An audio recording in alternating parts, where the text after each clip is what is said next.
What you're watching unfold in the Black Sea right now is not just a military skirmish, it is one of the most profound, historic, and deeply humbling lessons in modern warfare that this world has seen in decades, and almost nobody in the mainstream American press is telling you the full truth about what is actually happening out there on that water.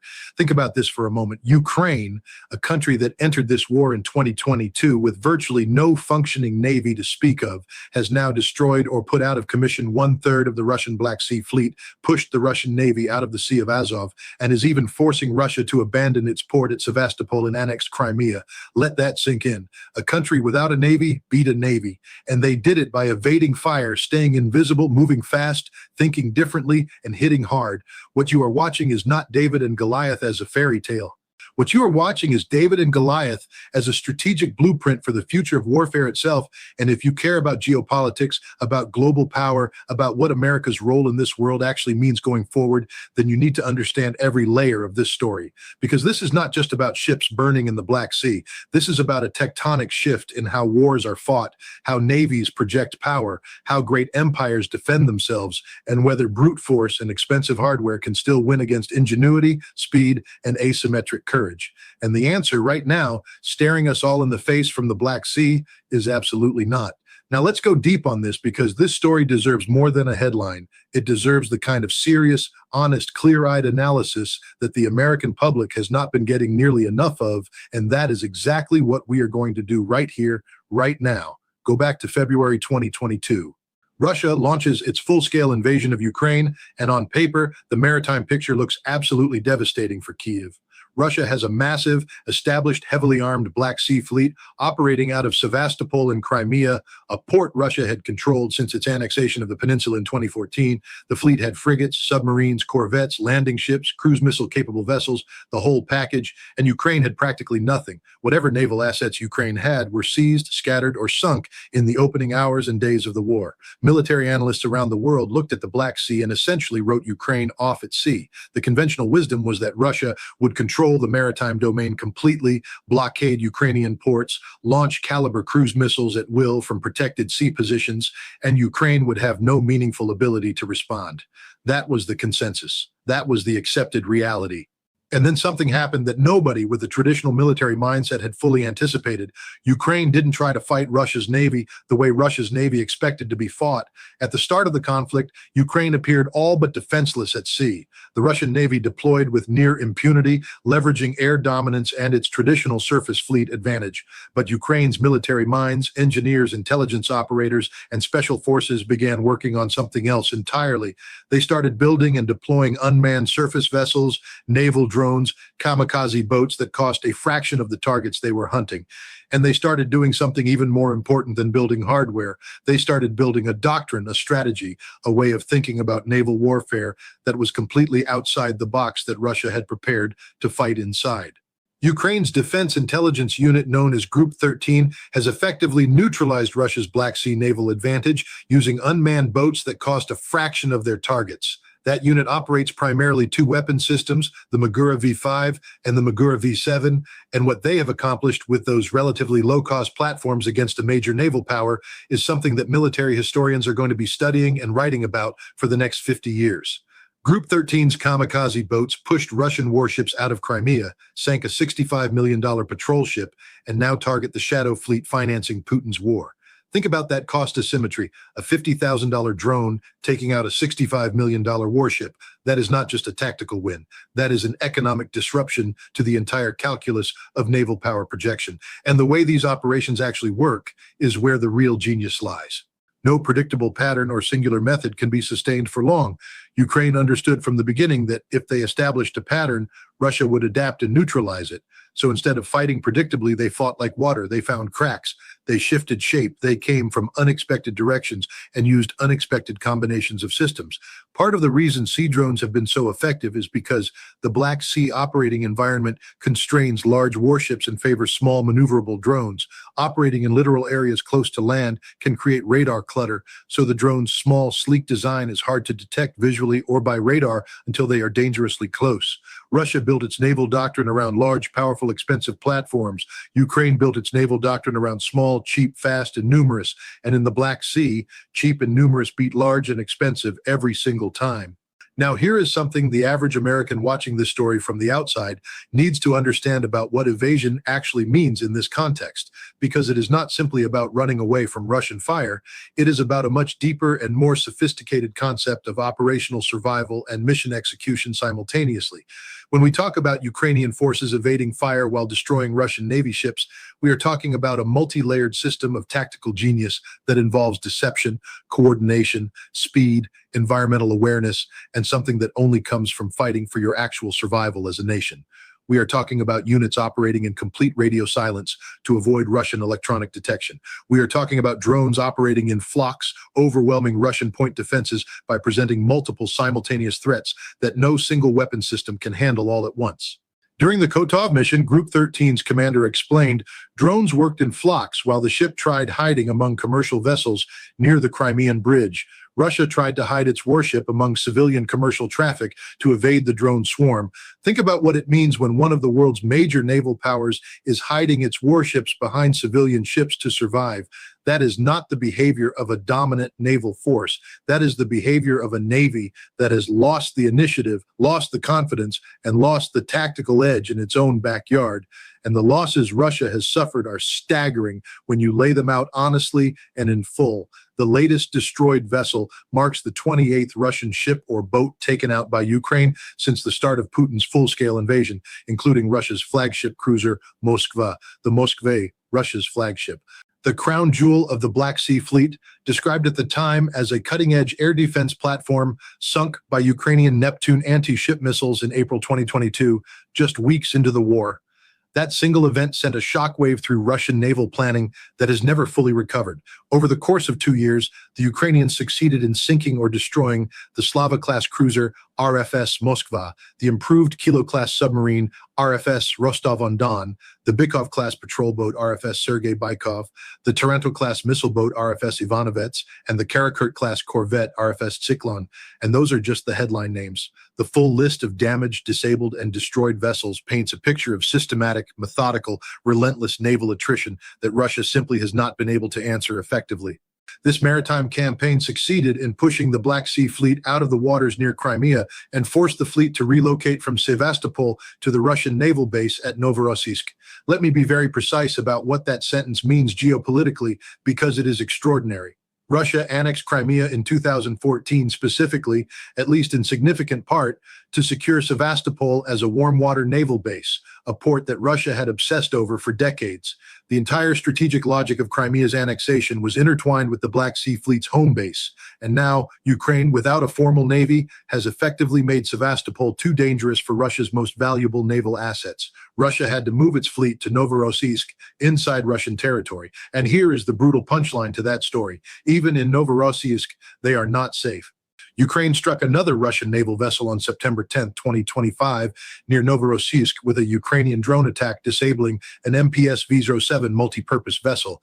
There is no safe harbor for the Russian Black Sea Fleet anymore.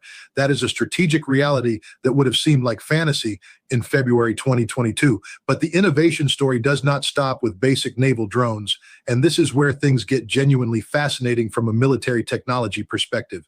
Ukraine has not stood still. They have been engaged in what military analysts call rapid spiral development, meaning they test something, they learn from combat results, they improve it, and they deploy the next version faster than the enemy can adapt to counter. This could be described as the cookie batch model. One small batch of systems is in use, one is in production, and one is still in development. Each must be better than the last, with improvements in payloads, survivability, guidance, and communications. That is not how America's Pentagon typically buys and fields weapon systems. That is not how any major traditional military typically operates, but it is how Ukraine has been fighting this war at sea, and the results speak for themselves. And the technological leaps have been genuinely jaw-dropping for anyone paying attention. In January 2025, a USV armed with an adapted Soviet-era R-73 air-to-air missile shot down a Russian Mi-8 helicopter, the first instance of a USV shooting down an aerial target. In May 2025, a Su-30 was shot down by a Magura V-5 USV armed with a US-made AIM-9X Sidewinder infrared-guided missile, the first time a jet aircraft had been destroyed by a naval drone. Read that again slowly and let it register. A surface drone, a boat, shot down a jet fighter, a military jet aircraft, a Su-30 worth hundreds of millions of dollars operating at altitude with all the speed and maneuverability advantage that a jet aircraft has over a boat was killed by a naval drone. That has never happened before in the history of warfare, ever. And it happened in 2025 in the Black Sea because Ukraine decided that the way to survive Russian air cover over the sea was not to build expensive fighter jets they didn't have, but to arm their boats with surface-to-air missiles and figure out how to make them work. The ingenuity here is breathtaking. These naval drones can operate for days over the water while monitoring and engaging with Russian fighter jets when the opportunity arises. Russia deployed helicopters to hunt Ukrainian sea drones. Ukraine armed the sea drones to shoot down the helicopters. Russia escalated its aerial response. Ukraine armed its sea drones with jet-killing missiles. At every step, the smaller, more nimble, more motivated force found a way to counter the larger force's adaptations. And the reason this keeps happening is not just technological, it is motivational and cultural. Ukraine is fighting for its survival, and that creates a quality of military innovation and battlefield adaptability that no amount of hardware or defense budget can fully replicate. The employment of carrier-type sea drones launching multiple FPV kamikaze drones is a tactic designed to overwhelm point defenses and prosecute targets above deck. Ukraine has essentially created miniature aircraft carriers out of its naval drones. The sea drone approaches the target and then launches small first-person view drones from its deck, creating a combined arms attack that operates in 3 dimensions simultaneously: surface, air, and close-in assault. The military value of their surveillance and attack platforms lay in height and line of sight, and Ukraine has been systematically dismantling every Russian advantage that depends on observation, early warning, and sensor coverage over the Black Sea. Consider what happened on November 3, 2025, when Ukraine's Navy struck a Russian-occupied offshore drilling platform in the Black Sea used as an observation and firing post. The target was the Sivash jack-up rig off occupied Crimea, part of the Boyko Towers network repurposed by Russia for surveillance. Ukraine did not just sink another ship, they took out Russia's eyes. They eliminated a surveillance hub that Russia was using to watch Ukrainian naval movements across a massive stretch of the western Black Sea, and they did it with combined unmanned systems, sea drones coordinating with aerial drones, with overhead surveillance drones providing real-time targeting data, creating a seamless, lethal operational stack that required no human beings to be anywhere near the danger zone. Every time Russia tries to rebuild its sensor network, every time they try to establish a new observation post or defensive perimeter, Ukraine finds it and takes it apart. The economic dimension of all this is equally important and gets far too little attention in mainstream American coverage. In September 2025, Ukrainian naval drones struck oil export infrastructure at the Black Sea port of Tuapse, damaging a key loading pier and briefly disrupting shipments, while also hitting Novorossiysk, the Black Sea Fleet's main naval base. Ukraine has turned its naval drone campaign into what analysts are calling kinetic sanctions. They are not just fighting the Russian military, they are systematically attacking the economic arteries that fund Russia's war machine. Oil terminals, tanker routes, export infrastructure, the financial plumbing that keeps Putin's war economy functioning is now a legitimate and increasingly effective target for Ukraine's sea drones. And when you combine that with the fact that the anonymous Group 13 commander told PBS that right now Russians do not keep anything that is valuable or important in Crimea, everything is in Novorossiysk, you begin to understand the full scope of what Ukraine has achieved. They have compressed Russia's Black Sea operational space down to a single port, hundreds of miles from the key strategic geography of the conflict, and they are hitting that port too. On December 15, 2025, Ukraine used a Sea Baby underwater drone to disable a Russian submarine at the port of Novorossiysk, marking the first known use of the system in such an attack, an underwater drone. Ukraine has now extended its unmanned warfare capability beneath the surface of the water. They are attacking submarines with drones. The breadth and depth of Ukraine's asymmetric naval campaign has expanded to include the surface, the air above the surface, and now the water beneath the surface. Russia's navy is being hunted in three dimensions by a country that technically still does not have a conventional navy, and Russia knows it. In April 2025, Vladimir Putin announced a $100 billion decade-long naval expansion plan, vowing to modernize Russia's fleet since Ukraine exposed many vulnerabilities in the Russian navy. $100 billion. That is Putin's public acknowledgement that Ukraine's naval campaign has fundamentally exposed the weaknesses of Russian naval doctrine, Russian naval technology, and Russian naval thinking. You don't announce a $100 billion emergency modernization program unless the situation is genuinely alarming. Putin is essentially admitting, through the language of budget allocation, that Ukraine's drones broke his navy. Now, step back even further and think about what all of this means for the broader geopolitical picture, because this is where the implications get truly global. The American defense establishment, the NATO alliance, the military planners in Beijing, in Tehran, in Pyongyang, in every capital that has a stake in how conventional military power operates in the modern world, they are all studying the Black Sea right now with extraordinary intensity. Russia's Black Sea failures are being examined as direct lessons for the South China Sea. The United States Marine Corps has its own truck-based anti-ship missile systems. Analysts at the Naval War College are drawing direct operational parallels between what Ukraine has done in the Black Sea and what a conflict over Taiwan or the South China Sea might look like. The message is clear, unmistakable, and genuinely revolutionary. You do not need a conventional navy to deny, disrupt, and ultimately defeat a conventional navy if you have the ingenuity, the technology, the asymmetric thinking, and the motivation to fight differently. Ukraine's defense intelligence chief, Kirilo Budanov, stated that the fleet is fully blocked and that the thing Russians previously joked about, that Ukraine has no fleet, only a few boats, now they are faced with the same thing. That is one of the most historically resonant statements of this entire conflict. The side that was supposed to have no navy has effectively imposed a naval blockade on the side with the navy. The geopolitical inversion there is staggering, and it should make every American who cares about this country's strategic posture in a rapidly changing world stop and ask serious questions, not just about Ukraine, about everything. About how we think about power, about how we think about technology, about how we think about the relationship between cost and capability in modern warfare, and about whether the doctrines and the platforms and the assumptions that we have built our own military around are actually fit for the world that is being born in real time in the Black Sea. Because make no mistake about it, what Ukraine has demonstrated is not a quirk or an anomaly or a lucky streak of battlefield fortune. It has reshaped operational risk, forced the Russian Navy into retreat, and demonstrated the power of rapid spiral development. A conflict once defined by traditional naval dominance has instead become a proving ground for asymmetry, attrition, and innovation, illustrating how Ukraine turned vulnerability into advantage by learning faster than its opponent. That last phrase deserves to be repeated and remembered. Learning faster than your opponent, not outspending them, not outgunning them in a single decisive engagement. Learning faster, adapting faster, iterating faster, fielding improvements faster. That is the military philosophy that Ukraine has discovered through the brutal necessity of existential warfare. And it is the military philosophy that may define how wars are won and lost for the rest of this century.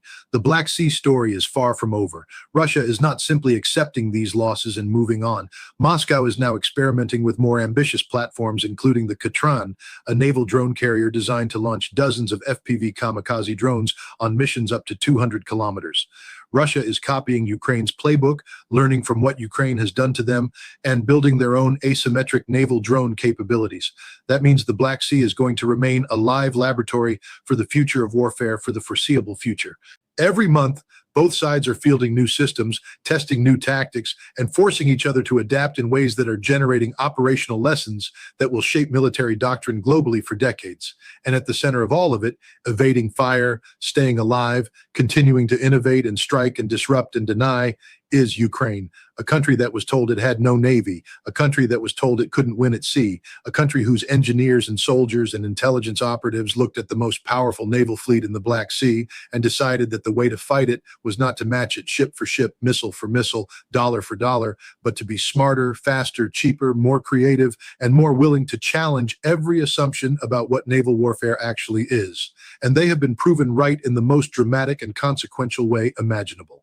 The Russian Black Sea Fleet, once feared and respected and considered a cornerstone of Russian military power, has been humbled, constrained, bled, and ultimately retreated by a country with no navy and $50,000 boats. That is the story of the Black Sea. That is the story of what courage, ingenuity, and asymmetric warfare can accomplish. And that is a story that every American who cares about this world, about its future, and about what power really means in the 21st century needs to understand deeply, fully, and with their eyes wide open.